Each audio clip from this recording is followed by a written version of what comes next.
మననాత్రాయతే ఇతి మంత్రః.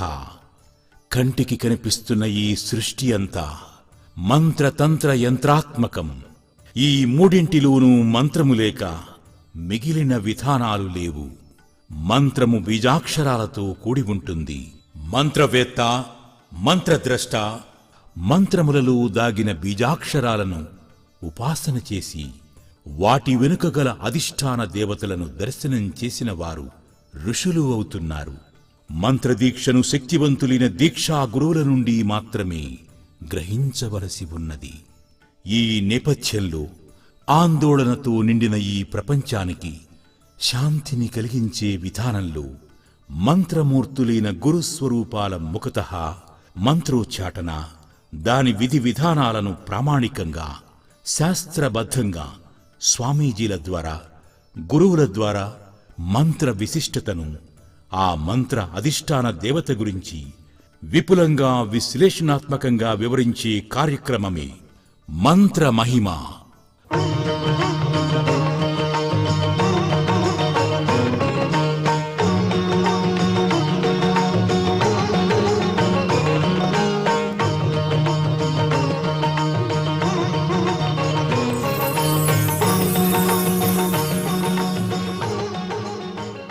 ఓం నమో వెంకటేశాయ.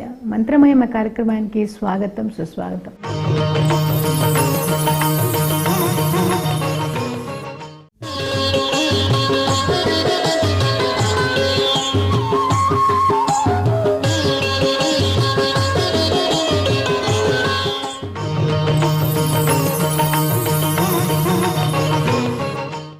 చంద్రుడు, సూర్యుడు, అగ్ని, ఈ మూడే వస్తూ ఉంటాయి. ఇక్కడ మన శరీరంలోనే నిత్యాగ్నిహోత్రుడుగా ఉండాలి.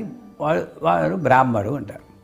బ్రాహ్మణుడు అంటే అక్కడ ఎవరు బ్రాహ్మణుడు, ఎవరు బ్రహ్మతత్వాన్ని చూడడానికి అర్హత పొందుతారంటే ఇక్కడ ఒక జ్ఞానాగ్ని రగిల్చాలి. ఈ ఆజ్ఞాచక్రంలో అది ఒక అగ్ని. అది ఎప్పుడూ విష్ఫులింగిన్యే నమః అన్న స్థితిలో ఉండాలట. అంటే పటపటపట్లాడుతూ ఇంకా కావాలి, ఇంకా కావాలి, తృష్ణ, జ్ఞాన తృష్ణ కావాలి.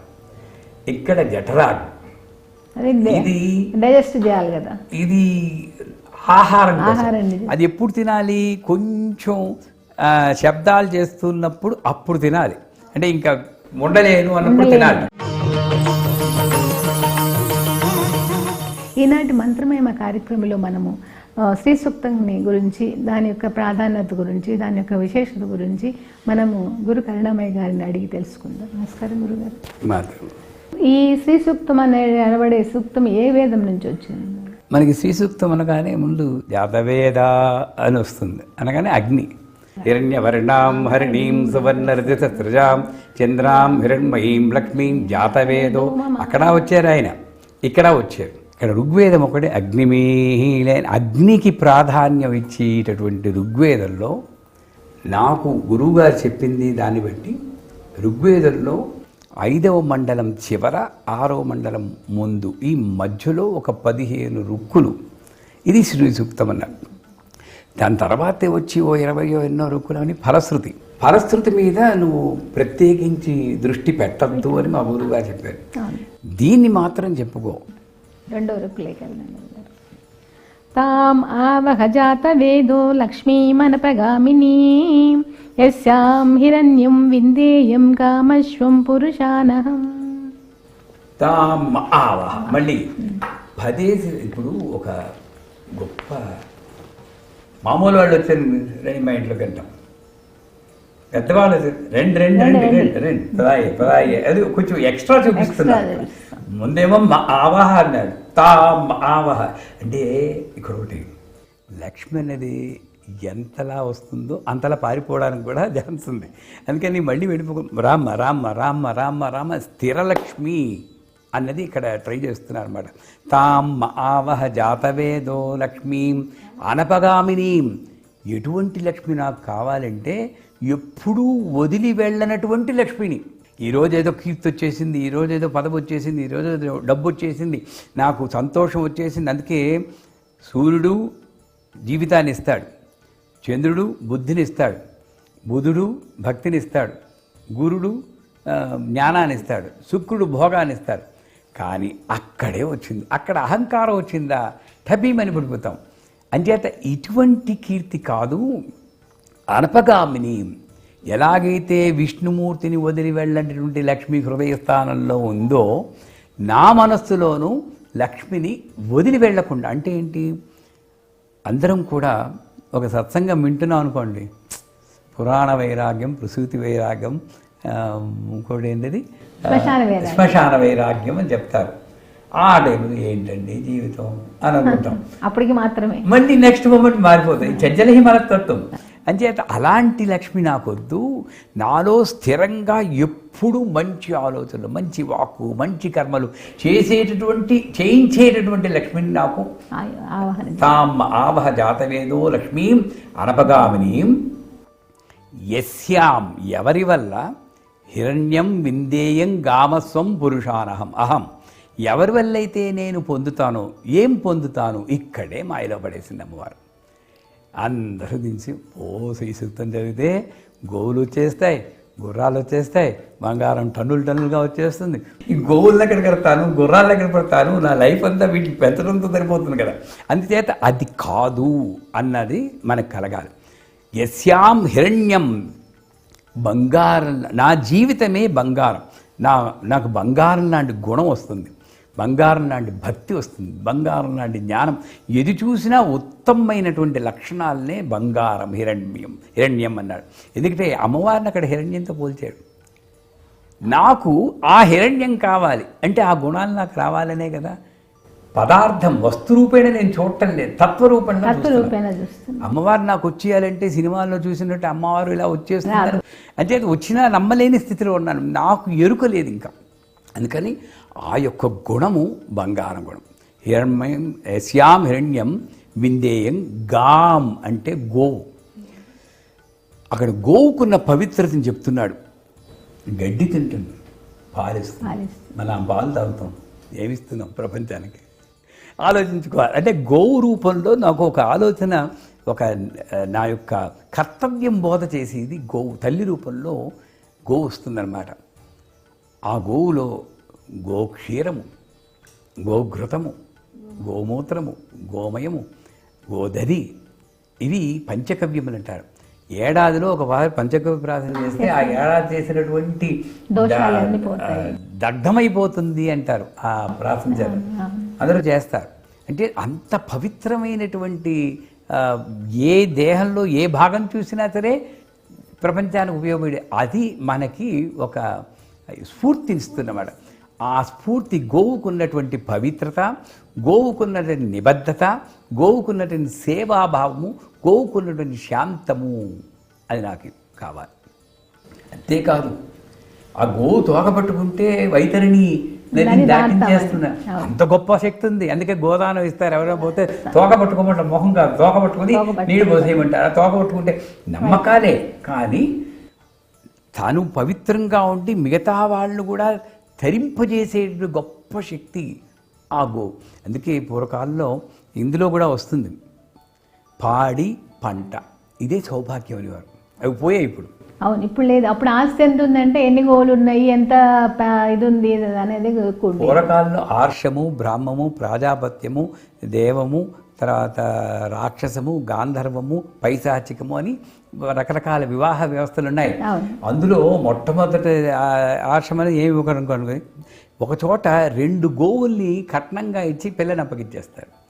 మరి ఈ రోజుల్లో 2 గోవులు ఇస్తే ఎవరు కూడా ఏ అన్ని దానాలకైనా కూడా ఉత్తమ గతులు ప్రాప్తించేది గోదానము అని చెప్పుకుంటారు. అన్నదానము, విద్యాదానము దేని పవర్ దానిదే. కానీ గోదానం, గోవుకున్నటువంటి పవిత్రత నాకు రావాలి అని కొడుకుంటాం. హిరణ్యం విందేయం గాం అశ్వం. అశ్వం అన్న పదంలో గుర్రము అదేంటి, చైతన్యానికి సంకేతం, హార్స్ పవర్ అంటే పరిగెత్తిందంటే చక్క చక్క చక్క లేడీలా పరిగెడతాడు. ఆ ఉపాసన చేసేవాడు కూడా పొద్దున్న లేస్తే 4 గంటలు వేస్తే ఎలా ఉంటాడో రాత్రి 10-11 దాకా అదే చైతన్యాన్ని మెయింటైన్ చేయగలిగితే అతనిది దేహానికి సంబంధించిన శక్తి మాత్రం కాదు, బుద్ధికి సంబంధించిన శక్తి కాదు, దైవ శక్తి అని ఒకటి లోపల ఉందని మనకు అర్థమవుతుంది. ఎవరిని చూసినా వాళ్ళు పూజలే చేయక్కర్లేదు, కొంతమంది పెద్ద పెద్ద కంపెనీ సీఈఓస్ ఉంటారు చూడండి, అవును. చైతన్యవంతంగా ఉంటారు. 18 కంపార్ట్మెంట్లా నేను నా బుర్రని తలని విభజించుకున్నాను. ఒక కంపార్ట్మెంట్లో ఉన్నప్పుడు ఇంకో కంపార్ట్మెంట్ దాన్ని డిస్టర్బ్ చేయకుండా చూస్తాను. ఇప్పుడు నా చిన్నప్పుడు హిందువులో చదివాను, పెద్ద ఆయన ఇంటర్వ్యూ. అంటే అంత నిబద్ధతతో జీవనాన్ని నడిపే వాళ్ళు, అది అశ్వం. ఇంకోటి ఏంటంటే మన ఇంద్రియాలను కూడా, ఇంద్రియాలను అశ్వాంతో పోల్చారు. అది ఎప్పుడు పరిగెడుతూనే ఉంటాయి. కానీ నాకు అశ్వాన్ని అంటే నా మాట వినకుండా పరిగెట్టేసి నన్ను తన్నేసి అశ్వాన్ని ఎవడు కోరుకోడు. నా కంట్రోల్లో ఉండి నా అదుపులో ఉన్న అశ్వాన్ని అని కోరుకుంటున్నాడు. అంటే ఏంటి? అశ్వం ద్వారా, గోవు ద్వారా పవిత్రత, హిరణ్యం ద్వారా గుణము, అశ్వం ద్వారా నా యొక్క ఇంద్రియ నిగ్రహాన్ని నేను కోరుకుంటున్నాను. ఇప్పుడు చూడండి ఎంత మరి మొత్తం మారిపోయింది. లాస్ట్లో రామస్వం పురుషాన్ అన్నాడు. పురుషుడంటే మామూలు పురుషుడు స్త్రీ అది కాదు, బంధువులు. ఎందుకంటే స్త్రీ దాసదాసి జన అంటే చివరిలో వస్తుంది, దాస్యోస్వాన్ విందేయం పురుషానమని. అది కాదు. ఇక్కడ పురుషుడు అంటే బంధువులు. వీళ్ళందరూ ఎలా ఉండాలి? నేను ఎన్నాళ్ళు బతుకుతానో అది నాకు చుట్టూరా ఆనందాన్ని ఇచ్చేవాడు ఉండాలి, దుఃఖాన్ని పెంచేవాడు కాదు. నన్ను సన్మార్గంలో వెళ్ళేవాడు. ఏం వెళ్తావరా పూజకి, అడేదో సినిమా వచ్చింది చూద్దామని వాడు బంధువుడు కాదు, వాడు మిత్రుడు కాదు. నన్ను నా లక్ష్యాన్ని నుండి వేరుపరచకుండా ఉండే సన్మార్గంలో ఉండేటువంటి బంధువు కావాలి. నాకు ఏదైనా వస్తే చెప్పుకోవడానికి ఒక బంధువు ఉండాలి, నా కష్టాన్ని.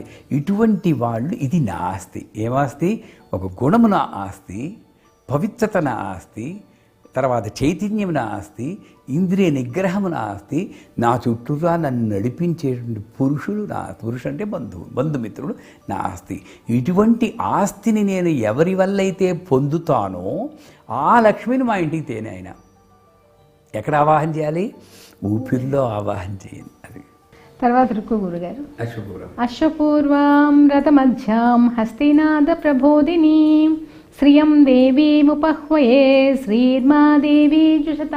అశ్వపూర్వాం రథమధ్యాం హస్తినాద ప్రబోధినీం శ్రియం దేవీం ఉపహ్వయే శ్రీర్మాదేవీ జుషతాం. ఇక్కడ జుషతాం అన్న పదాన్ని పట్టుకుందాం. ఆనందంగా ఉంటారు. వచ్చేసి రమ్మని చెప్పాం కదా, మిమ్మల్ని మా ఇంటికి పిలిచాం. వచ్చాక మిమ్మల్ని ఆనందంగా ఉంచాలి. నేను అమ్మవారిని పిలుస్తున్నాను, పిలిచేసి ఓ పూజ గదిలో పెట్టేసి, ఓ జైలర్ తలుపు తెరిచినట్టు 8 గంటలకు ఒకసారి తలుపు తెరవడం, ఓ కట్ట అగరత్తులు పెట్టుకుని అంబికా దర్బారగా ఘాటుగా ఇలా తిప్పేయడం, ఆవిడ ఉక్కిరి బిక్కిరి అవుతూ ఉంటే చిన్న బెల్లం ముక్కో అరటిపండు ముక్కో నైవేద్యం పెట్టేసి టపి మన తలుపు లేదు, ఇంకోటి చూడకూడదు కదా అమ్మవారి దగ్గర. ఇలా చేస్తే ఆవిడ ఎలా సుఖపడుతుంది, ఎలా సంతోషంగా. ఒక తల్లి తన పిల్లవాడు ధర్మ మార్గంలో నడుచు చెప్పిన మాటలు విని పంచానికి పేరు తెస్తూ ఉంటే, ఏ ఆశ్రమంలో ఉన్నాడో అంటే బాల్యము, కౌమారము, యవ్వనము, ఏ అవస్థలో ఉన్నాడో దానికి తగినటువంటి నియమాలు పాటిస్తూ, చదువుకునేవాడు చదువుకోవాలి, పెళ్లి చేసుకున్నవాడు సంసారాన్ని చూసుకోవాలి, 60 ఏళ్ళు అయిపోయాక అటు వెళ్ళాలి, ఇటు రాకూడదు. ఇలాగా ఆ ధర్మాన్ని పాటిస్తూ ఉంటే కనిపించిన తల్లికి ఎలాగ తృప్తి ఉంటుందో, మనల్ని యావత్ సృష్టిని సృష్టించిన ఆ తల్లికి ఈ పిల్లలందరూ సన్మార్గంలో వెళ్తుంటే ఆవిడ జుషత, ఆవిడ ఆనందిస్తుంది. అంతేగాని నేను బొమ్మ అని ఇలా చూపించేసేసి నేను ఎలా ఉన్నా పర్వాలేదు అనుకున్న వాడిని చూసి సంతోషం. అంచేత నా ఇంట్లో సంతోషంగా ఉండి ఈ లక్ష్మిని తీసుకురా అంటే, సంతోషంగా ఆవిడని పెట్టడానికి తగినటువంటి గుణాన్ని నాకు ఇమ్మని అంటున్నాం. ఆవిడ ఎలా వస్తుంది? రాజు వెడల రవి తేజముల ధరగా అంటారు. అశ్వపూర్వాం రథమధ్యాం హస్తినాద ప్రబోధిని. మీకు లలితా సహస్రనామంలో సంపత్కరీ సమారూఢ సింధుర బ్రతిసేవిత, అది ఏనుగులు. సంపత్కరిని ఆవిడ ఏనుగుల గుంపుకి అధిష్టాన దేవత. ఆవిడ రణకోలాహలం అన్న ఏనుగుని ఎక్కి వస్తుందని ఈ భాగవతంలో చెప్పుకుంటాం. అలా ముందు చూస్తే అశ్వారూఢాధిష్ఠిత కోటి మిరావృత అని అటు ముందు, అంటే ముందు అశ్వములు అధిరోహించిన అశ్వారూఢ అన్న దేవత గుర్రాలకు. కానీ మన అంతర్వేదిలో ఆవిడ దేవాలయం కూడా ఉంది, మీరు వెళ్ళలేదా?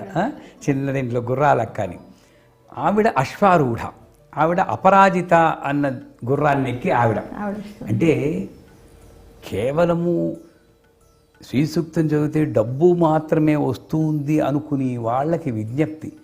ఆవిడ డబ్బు తీసుకురావట్లేదు, ఎంత రక్షణ తీసుకొస్తుందో చెప్తున్నాడు.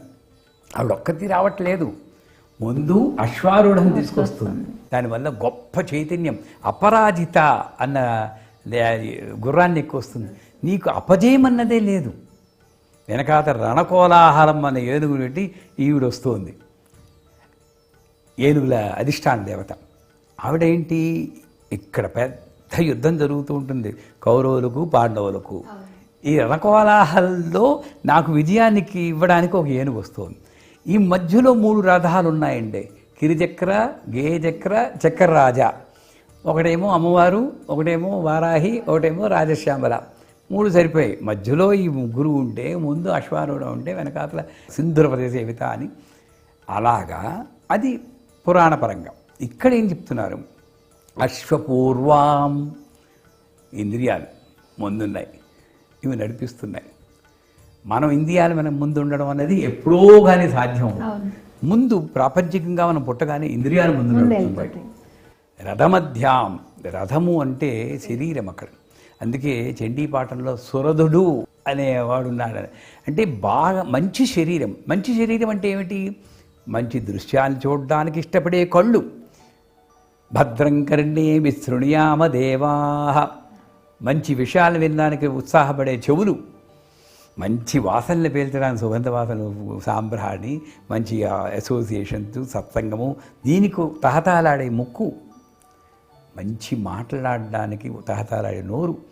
ఇవన్నీ ఏ దేహస్థానంలో ముట్టుకున్నా అమ్మవారి యొక్క రూపము, ఆ యొక్క కాంతి, ఆ యొక్క శక్తి నేను అనుభవించగలిగినప్పుడు ఇది పాంచభౌతిక దేహము కాదు, పంచబ్రహ్మలతో నిండిన దేహం అవుతుందంటాడు. పంచబ్రహ్మలు పంచభౌతికాలు కదా పంచబ్రహ్మ. అందుకే పంచప్రేత సనాసీన పంచబ్రహ్మస్వరూపిణి అంటారు. ఎవరైతే అమ్మవారిని లోపలికి ఆవాహన చేసుకుంటారో ఈ పంచప్రేతాలు కాస్త పంచబ్రహ్మలు అయిపోతాయి. అలాగా అశ్వపూర్వం రథమధ్యాం, ఈ రథం మధ్యలో ఉందిట. అంటే ఎక్కడుంది ఆవిడ, లోపల. లోపల ఎవరి దేహంలో అయితే అమ్మవారిని ప్రతిష్ఠ చేసుకుని సదా అమ్మవారి యొక్క ధ్యాసలో ఉంటారో వారికి భక్తి అనేటువంటి కళ్యం ద్వారా ఈ అశ్వములను కంట్రోల్ చేసే శక్తి వస్తుంది. లేకపోతే ఈ గుర్రం అటు ఆ గుర్రం అటు బోల్తా పడుతూ ఉంటారు. అశ్వపూర్వం రథమధ్యాం. కానీ ఎవరికి ఈ అమ్మవారిని ప్రతిష్ఠ చేసుకున్నప్పుడు ఏమవుతుంది, హస్తినాద ప్రబోధిని అంటే 2 ఏనుగులు అటు ఇటు లక్ష్మీదేవి గురించి పన్నీరోయో చెల్లుతున్నట్టు చూపిస్తారు కదా. అదేమిటి అంటే ఘీంకారం అంటారు. భేరీనాదం, ఈ ఘీంకారము, శంఖనాదం ఇవన్నీ కూడా విజయానికి సంకేతం. అమ్మవారి కిరీటం పెట్టుకుందంటే అదొక విజయానికి సంకేతం. ఆవిడకి జయించింది, అందుకంటే కిరీటం అంటే విజయానికి సంకేతం. అలాగే ఈ నాదం కూడా విజయానికి సంకేతం. దేని విజయం అంటే ఈ ఇంద్రియములను జయించినటువంటి విజయం సంకేతంగా ఏనుగులు ఘీంకారం. హస్తినాద ప్రబోధిని. ఎవరైతే ఈ లోపల ఉన్నటువంటి నాదాన్ని వింటారో వాళ్ళకి ఈ ఇంద్రియములను అదుపులో ఉంచుకునేటువంటి శక్తి, తద్వారా ఆవిడేం రాలేదు, ఇక్కడే ఉంది. తద్వారా లోపలే ఉన్నటువంటి లక్ష్మి నాకు తెలుస్తుంది. అంటే మనం ధ్యానం చేసినప్పుడు ఆ యొక్క నాదం వింటాం కదా, అది దాని గురించి. అంటే ఇంద్రియాలకు అతీతంగా నేను ధ్యానం చేసినప్పుడు వింటాం. అశ్వపూర్వాం రథమధ్యాం హస్తినాద ప్రబోధిని శ్రీయందేవీం ఉపహ్వయే శ్రీమాదేవి దృషతాం. ఆ లక్ష్మిని నా దగ్గరగా తీసుకురా. ఎలా ఉంటుంది ఆ లక్ష్మి? నా దగ్గరికి వచ్చి చాలా ఆనందంగా ఉండేటువంటి ఒకటి. జుషతాం అంటే అమ్మవారి యొక్క ప్రతిఫలీకృతమే ఈ యొక్క ప్రపంచము అంటారు. నేనేమనుకోవాలంటే అమ్మవారు సంతోషించిందంటే ప్రపంచం సంతోషిస్తుంది. నా యొక్క సంసారము అన్నీ సక్సెస్ అవుతుంది. నేను అమ్మవారిని ఇక్కడ మళ్ళీ లింక్, ఇదొక రీసైకిల్ అనమాట, నెవర్ ఎండింగ్ సైకిల్. అమ్మవారు సంతోషంగా ఉండాలని నేనేం చేయాలి? అమ్మవారి సృష్టి అయినటువంటి ఈ ప్రపంచంలో ఎవరిని భేదభావంగా చూడకుండా దశాంశము నా యొక్క సంపాదనలో నాకు ఇచ్చినటువంటి ఆవిడిచ్చినటువంటి కాలములోను దశాంశము ఈ సంఘం కోసం నేను వెచ్చిస్తూ ఉన్నప్పుడు జుక్షతాంకి అర్థం బోధపడుతుంది. నా సంపాదన ఎంతున్నా 100 రూపాయలు ఉంటే 90 రూపాయలే ఖర్చు పెట్టుకొని 10 రూపాయలు సమాజం కోసం వినియోగించాలని శాస్త్రం చెప్తుంది. అలాగే 24 గంటలు ఉంటే 2 గంటలు నేను ఏదో ఒక సేవ చేయాలి. ఒక గుళ్ళో వెళ్ళి కాస్త శుభ్రం చేయడమో లేదా ఒక అనాథ శరణాలయంలో వెళ్ళి సేవ చేయడం, ఇటువంటివి మర్చిపోతూ ఉన్నాము. వాళ్ళ కోసమే ఈ జుషతాం అన్నది ఉంది. నేను కేవలము ఇప్పుడు కొబ్బరికాయ కొడుతున్నాం, మనదా కొబ్బరికాయ కాదు, అరటిపండు నాదా, నువ్వు సృష్టించవు, ఏదమ్మా నాది. అందుకే మనోలయం ఆనంద కర్పూర నీరాదనం దర్శయామి. నాది అంటూ ఏది లేదు తల్లి. అందువల్ల నేను చేయగలిగింది ఏంటంటే నువ్వు సృష్టించిన ఈ ప్రపంచంలో నీ యొక్క సృష్టికి నేను నా దోహదపడమే, నన్ను నేను మర్చిపోయి నేను దోహదపడమే నేను చేయని గొప్ప పూజ అనుకోగలిగిన నాడు ఈ జుషతాం అర్థమవుతుంది. అంచేత నా ఇంటికి వచ్చిన తల్లిని నేను ఎప్పుడూ సంతోషపెట్టేటట్టు ఆ శక్తి కావాలి, అవకాశం కూడా కావాలి. అందుకే నాకు ఒక $1 million ఇస్తే 1 కోటి మందికి అన్నదానం చేస్తాను. ఇవ్వమండం అది కోరిక అవ్వదు, నాకు అవకాశం కావాలి కదా చేయడానికి. ఇచ్చ ఉండాలి, అవకాశం ఉండాలి, బలం ఉండాలి. మంచమే పడుకున్నవాడు ఏం చేయగలడండి? బలం ఉండాలి. ఇన్ని ఇచ్చేది ఆ తల్లి. అంచేత నేనేదో అమ్మవారిని సంతోషపెట్టాను అనుకోవడం కూడా ఒక అజ్ఞానమే. ఆవిడ అవకాశం ఇచ్చింది కాబట్టి ఆవిడని సంతోషపెట్టగలే నా యొక్క జీవనం వచ్చింది. అంచేత అశ్వపూర్వాం రథమధ్యాం హస్తినాద ప్రబోధినీం శ్రీం దేవీం ఉపహ్వయే శ్రీర్మాదేవీ జుషతాం. శ్రీ అంటే శ్రీ శ్రీ శ్రీ. ఇక్కడ శ్రీం ఈం అన్న పదం ఎప్పుడు ఎక్కువ సార్లు వస్తుంటుంది. తాం పద్మినీం శరణమహం ప్రపద్యే అని ఒక చోట వస్తుంది. ఆ ఈం అనేది ఒక బీజాక్షరం. హ్రీం శ్రీం క్లీం, ఆ ఈ అన్నది బీజాక్షరం. ఆ అమ్మవారు ప్రతి శ్లోకంలోనూ ఒక ఈం అన్న మంత్రంతో మనకు కనబడుతుంది అని చెప్పడం కోసం అశ్వపూరాం రథోద్యాం అస్థినాథ ప్రబోధినీం శ్రీయం దేవీం ఉపహ్వయే శ్రీర్మాదేవి జుష్టాం. బాగా విపులీకరించి చెప్పారు గురుగారు. ధన్యవాదాలు గురుగారు. చూశారు కదా షోడశ రుక్కులు శ్రీ సూక్తం యొక్క అర్థం ఎంత బాగా చెప్పారో. ఇది ఈనాటి మంత్రవర్మ కార్యక్రమం. ఓం నమో వెంకటేశాయ. కాంసోస్పితాం హిరణ్య ప్రాకారాం ఆర్ద్రాం జ్వలంతీం తృప్తాం తర్పయంతీం. ఎంతవరకు చూద్దాం. ఇక్కడ 2 పదాలు చూడాలి. ఆర్ద్రాం జ్వలంతీం, ఇదే సాధ్యం ఉంది. ఓ చోటేమో నీళ్లు ఉంటాయట, తడి ఉంటుంది, దాంట్లో వెలుగు ఉంటుంది. మా నవావరణ పూజలో కూడా ఆర్ద్రం జ్వలతి జ్యోతిరమపి జ్యోతిజ్వలతి బ్రహ్మామస్మి యోహమస్మి బ్రహ్మామస్మి అహమస్మి బ్రహ్మామస్మి మహిమేవాహం మాం దిహోమి స్వాహ అని ఆ తీర్థం పుచ్చుకుంటాం. అంటే ఏమిటి? ఆచమనం చేయడం కూడా ఒక రకంగా అందుకేనని చెప్తారండి. ఇది రాయిల పాషాణంలో అయిపోయింది మనకి ప్రాపంచిక విషయాల్లో పడి. ఇక్కడ వాన కురిసినా ఒకటే, విత్తనాలు చల్లినా ఒకటే, ఒక్క మొలకెత్తదు.